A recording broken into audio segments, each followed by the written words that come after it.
Alright, what's up guys? I've had a ton of shit going on here lately. I counted off 9 videos that I recorded that didn't make the cut, that I decided not to upload.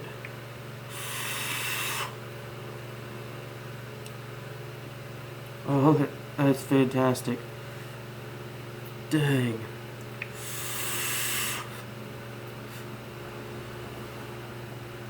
Okay. So, as I said, I've had a ton going on. Any of you that have watched for long, you know I've real big on the bug out bag, bug out scenario kind of deal, prepping, whatever you want to call it.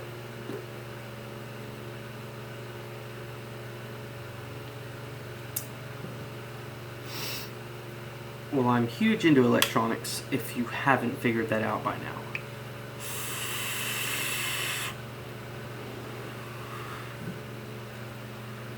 Damn. I'll talk about this in a second. But, one huge issue that I've always had with my bug out bag, and any of my survival gear, which is an issue of anyone that wants to take electronics for any extended amount of time, is charging everything. I mean, this is my primary bug out mod. I can pretty much vape anything I could possibly want on this. I can turn it down as low as I want, all the way up to 8.4 volts and up to 2,000 watts without any issues. So, it's designed to fit into a dual AR mag pouch. That was the purpose of designing it this way. As a matter of fact, the bag I carry every day, I have a dual mag pouch on it that it fits in perfectly.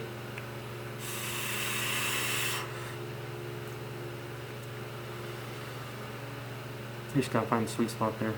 But I've got more than enough battery capacity to last me for a couple weeks without any issues, but that's not long enough. So what I have is a 14,000 milliamp hour 12 volt nickel metal hydride battery. This is a beast of a battery. This is actually 2 solar batteries out of the flashing stop signs for the solar panels. I've actually got 2 of the solar panels down here as well. The issue I had was the charging circuit that was in them was fried in both of them. That was why I got it, because it had to be replaced. So I just finally got the replacement, which is I've got kind of rigged up right here. This is an automatic buck boost converter designed for solar systems. It'll take anything from, I believe it was 3.5 volts up to 35 volts, and output anywhere from 1.5 to 31 volts. It's only like 2.5 amp max, but that's no big deal considering that it's going to be used to charge a battery. I do have a regulated constant current chip that is going to go with this to regulate it to 1.5 amps no matter what. That way I don't fry this chip and I get a really constant charge on the battery, at least 1.5 amps. So this is fantastic. This will take an extremely wide range of voltage inputs and give the exact same. I tested it at a 12 volts output exactly, and everywhere from a single cell 18650 all the way up to a 4S input, which is all I have easily accessible to put into it. Gave me exactly 12 volts every single time within 0.01 volts. So very, very good to have for charging the batteries off of the solar panel. And then I've got a 100 watt inverter that will come off of the battery to power everything else. It is straight 12 volts, so I can run like my LiPo charger and a few other things without having to run the inverter, but it'll be functional for the rest of the electronics. But I did show you guys my copper Skatua. I sold and traded it today back to its original owner. It's gone through about 4 or 5 people since he sold it. And when I posted it up for a sale or trade, and he wanted it so bad he traded me a rig mod with the hybrid RDA for it. And of course I've got the adapter on it so I can run it on my box.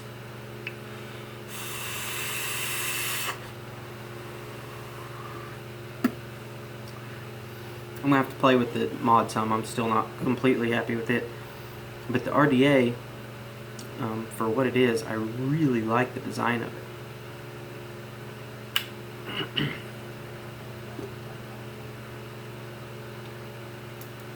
Doesn't take much juice.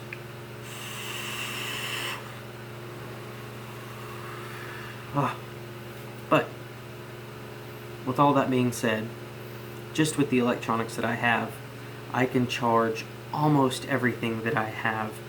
With the solar charger now, without the inverter output, I've got the charging unit for this 14,000 milliamp hour 12 volt nickel metal hydride.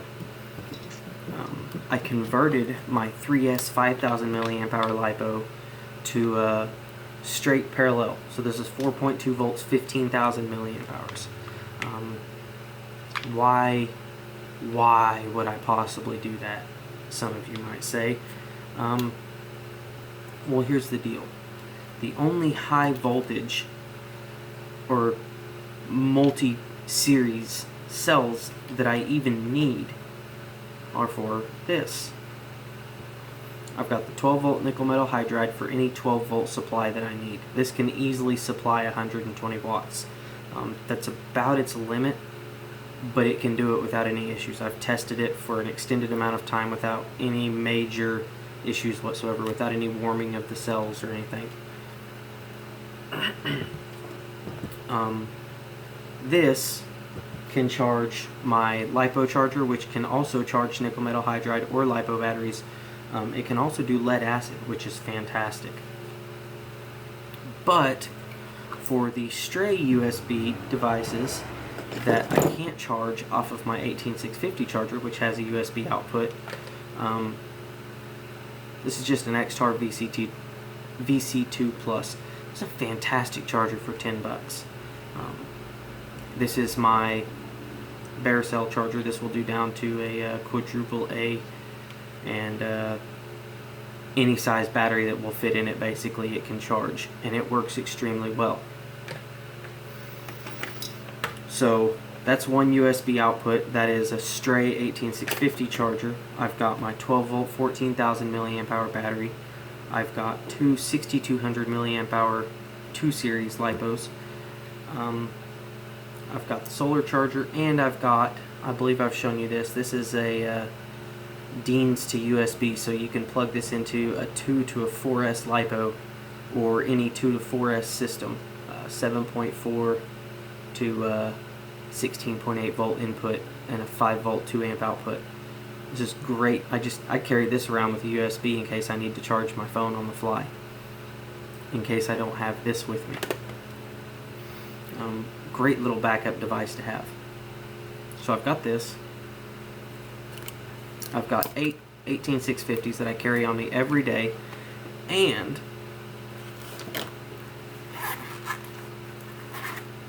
I've got my 15,000 milliamp hour 4.2 volt battery.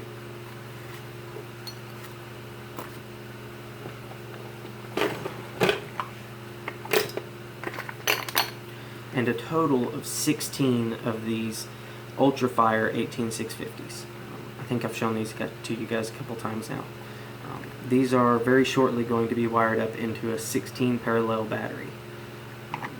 The reason for the lithium batteries being put at 4.2 volts is because you need some sort of balancing system to run them, to charge them otherwise.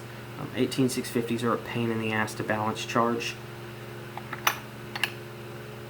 If you've used a regulated device like the RX200 that has the built-in USB charger, most people don't even waste their time with it. I'm really surprised that they even have a charging system in there for 3 batteries in series like that.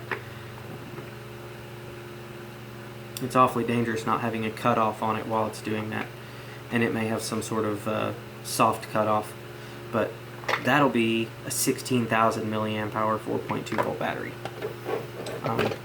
Back to why do I need a 4.2 volt battery? With a boost converter, which this functions as, I can give it 4.2 volts and run this at 5 volts 2 amps, or my other inverter that I have I also have a 100 watt buck converter or boost converter on the way. It can take anywhere from 3.5 volts up to 20 volts, I believe, input, and give me up to 35 volts output, and down to, I believe it's 4 volts. So I can run everything off of all of that, and it sounds like a lot of battery, a lot of electronics to carry around, but realistically, let's just stack all this up here.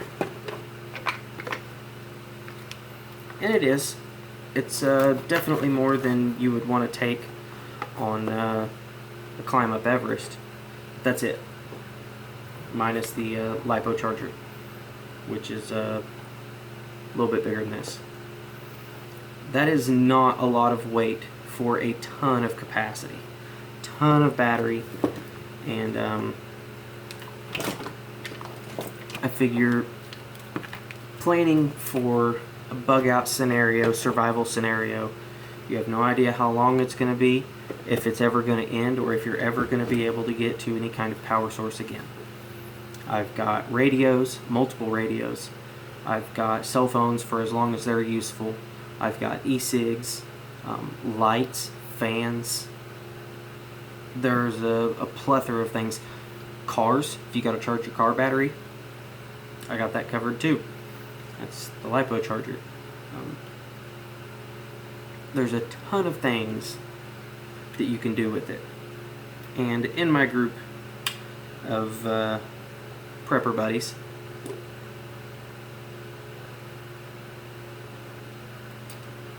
I'm the guy responsible for that. In the event that the shit hits the fan, all of that will be in my ruck, my big survival pack. My everyday carry pack, I only carry a very small amount of that.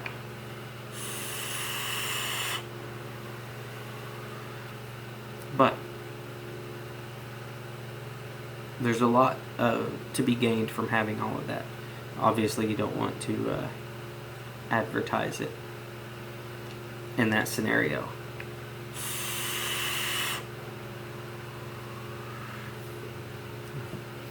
But that was one big reason for building this device, this box, was for the survival scenario type. I don't know how many of you are involved in that, or if you even give a shit, if you think it's just stupid, whatever. If you're not, what do you carry? As far as your electronics, do you even plan to take anything? I know my good buddy, he doesn't intend on taking any electronics besides a very small solar charger and his flashlight and his radio. And he can charge his radio and his flashlight off the solar charger. That's all he needs. That's all he cares about.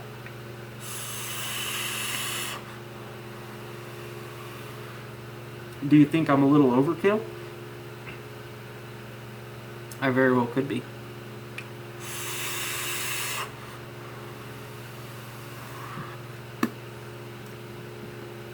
With the boost converter and everything, this is almost unnecessary.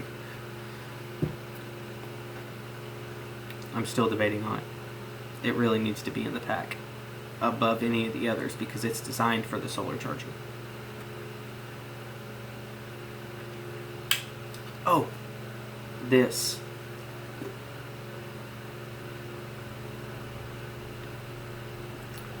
This is identical to Sour Gummy Skittles, except instead of Skittles, I used Smarties. I have discovered, through means of some very good contacts, and a lot of people are going to really hate it, a way to boost your sweet flavors, makes it taste 1,000 times better. And this is day one of that. The fluid has been steeping for about 4 days, but I just put the extra ingredient in it today. And I can tell a huge fucking difference.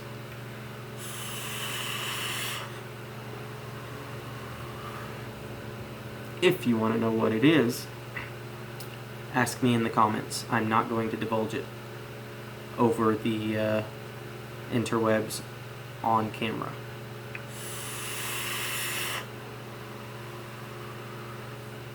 As per request. But I hope you guys enjoyed, and stay tuned. I've got some really cool shit in the works.